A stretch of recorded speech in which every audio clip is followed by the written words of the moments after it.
মহিলাদের সাথে একটু কথা বলার জন্য আপনার এই মাইকি কথা বলি, মহিলারা বাড়ি থেকে শুনুক।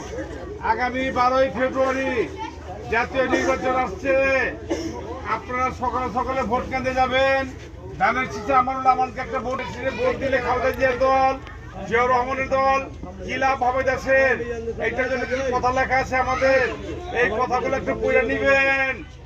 আসসালামু আলাইকুম। 12ই ফেব্রুয়ারি দেশে জাতীয় নির্বাচন আসছে।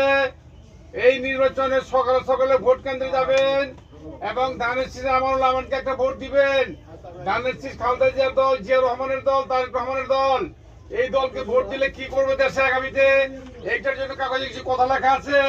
কাগজটা আপনার বাড়িতে দিয়ে গেলাম, আপনি একটু পড়বেন, বুঝবেন, অন্যকে বুঝাবেন এবং ধানের শীষে ভোট দেওয়ার জন্য বলবেন। আচ্ছা আব্বা, আচ্ছা আসসালামু আলাইকুম। চাচি জেঠি যারাই বাসা আছেন একটু কথা শুনেন। আগামী 12ই ফেব্রুয়ারি জাতীয় নির্বাচন আসছে। সবাই ধানের শীষে সকাল সকাল যে একটা ভোট দিবেন আমানুল আমানকে এবং ধানের শীষে ভোটটা দিবেন। কেন, এইটার জন্য কিছু কথা লেখা আছে আমাদের এখানে। এই কথাগুলো আপনারা একটু পড়বেন এবং আপনারা নিজেরাও বুঝবেন, অন্যকে বুঝাবেন। ধানের শীষ খালেদা জিয়ার দল, জিয়াউর রহমানের দল, তারেক রহমানের দল। আসসালামু আলাইকুম।